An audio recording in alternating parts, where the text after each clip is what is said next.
Okay, so I just got back from seeing Ghost in the Shell, starring Scarlett Johansson, and you know what? It's actually not that bad of a movie. It's actually okay. Like, I was ready to kind of like hate it because I've got like, Standalone Complex season one and two, Innocence, the first movie as well. I've got the first and second volume of the manga also, so I'm quite well versed with Ghost in the Shell. And obviously, when seeing as to who the cast and the lead in this, I was a bit like, doesn't really fit with what I know, especially in Standalone Complex. I mean, I know some people have said, oh, in the manga she does mention that she uses like a European designed cyborg body, but in Standalone Complex she was Asian and she was Japanese. That's just a fact. It was set in a city called Newport City, which was a part of Japan, and that's it. But yeah, so that was the casting. So over time, I kind of put that in my head anyway. I was just kind of like, you know what, this is who they've gone with. Hopefully it'll be a good movie.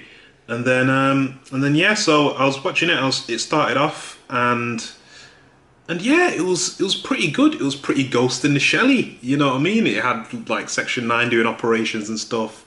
And yeah, overall it was pretty good. What I thought was kind of weak. There were parts of the plot that were kind of weak, like the whole all your memories, they're not what they once were. They took something from you and all this kind of business. That was very cliche to me. I didn't really like that aspect of the story.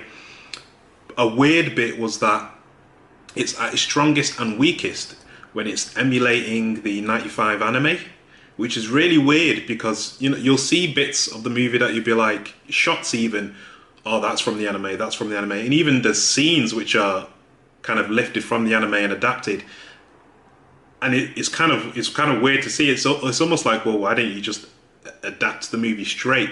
I feel they should have taken more influence from the manga and then adapted things from there. But as someone who's seen quite a bit of Ghost in the Shell, or a majority of this franchise anyway, there's loads of kind of like little references to things where you go, oh, okay, that's from Ghost in the Shell Innocence, or that's from Ghost in the Shell, that's from season one of Standalone Complex, or this is from that, that's from you notice it all, you notice all of it. Like there's one scene where like you first see Togusa and he mentions that he prefers to have like a fully human body and that's the point for me quite early on in the movie where I was like, oh, they're actually doing the characters kind of as they are, kind of not 100%, but they're actually giving us like the essence at least of the characters, and I thought that was really good. I really enjoyed Bateau in the movie.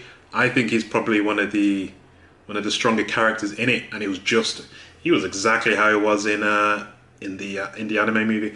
Definitely less jokey than the standalone complex version. What else?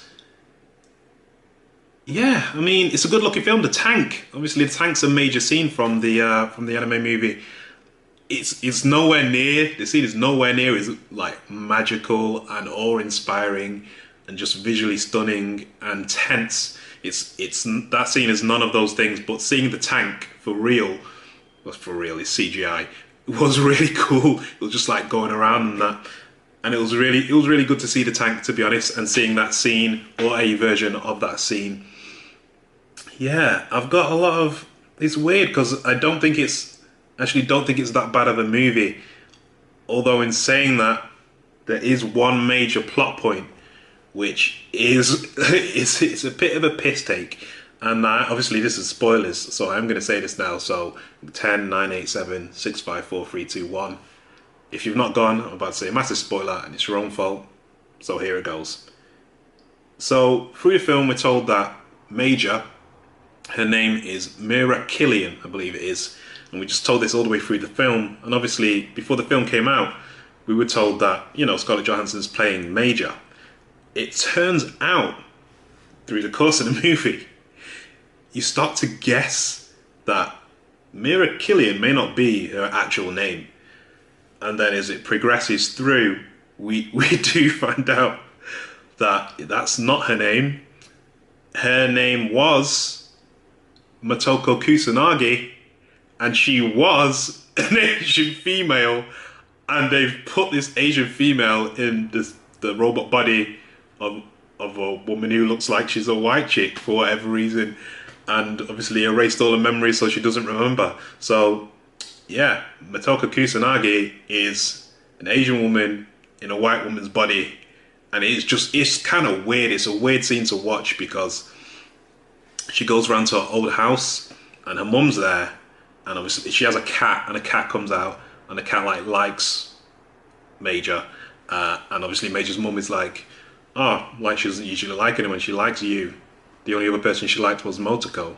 And she explains as to who Motoko was. She invites her in for some tea or whatever. She says, oh, I had a daughter called Motoko, blah, blah, blah. Oh, this is what she was like. Oh, she reminds me of you.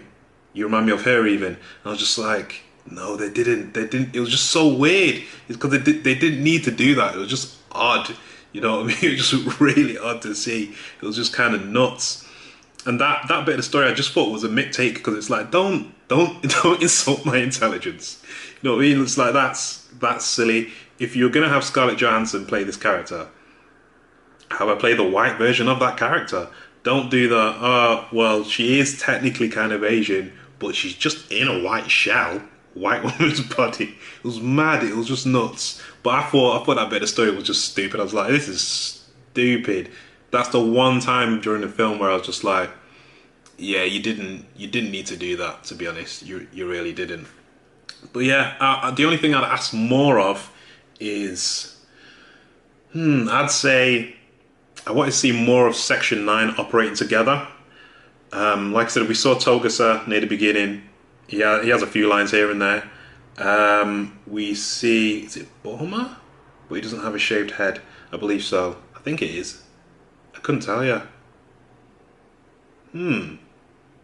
But yeah, we see a few of the Section 9 members.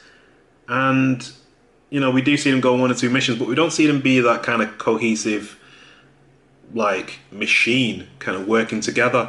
And I was quite disappointed because we only got to see Saito once, and that's at the very end of the freaking movie. I was just like, if they do another one, which I think there's a slim chance that they might, I want them to focus more on Section 9 as a whole. How they do in Standalone Complex. Have them all working together, led by this, you know, this the leader, or the leader of actually operations or whatever, missions, being Motoko. Or as well, I say Motoko. By the end of the movie, she doesn't even go by the name Motoko anymore. She literally just goes by Major, I believe. She says, this is the Major. So yeah, but that was weird. That's, oh man, I can't, that weird bit of the story. The only other thing I didn't like, you know what, the production design was flawless. The production is second to none. It was like, everything looked great and beautiful, and it was shot beautifully as well. I wasn't a big fan of all the holograms that were around. I thought it was, to me, that kind of stuff reminds me of Akira. Like those, you know, those shots when they're on the bikes and that, and then like you see bits of the city, and then you just see like the various holograms and all that kind of business. It just reminds me of Akira, through and through. So that's the one bit that I kind of was a bit like, that's a bit too much, and there was a bit too much of them for me. I thought they were around way too often.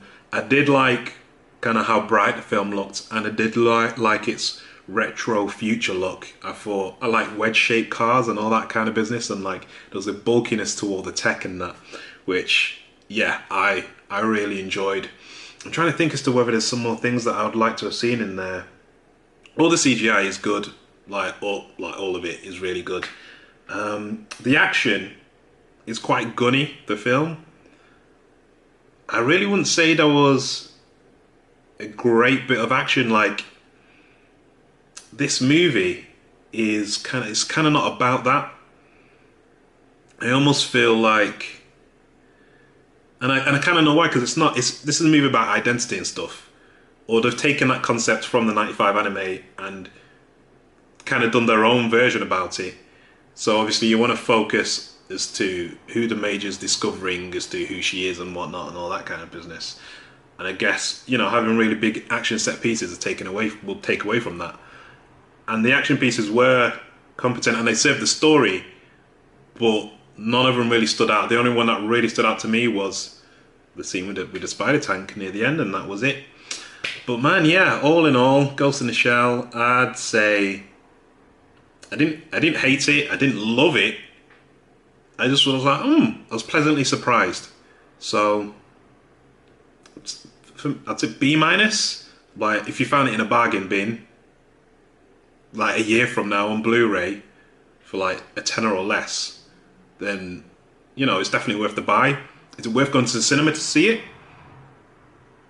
Yeah, but you don't have to rush. I don't think you're seeing anything brand new that you've never seen before. There's just some like cool cyborg shit set in the future.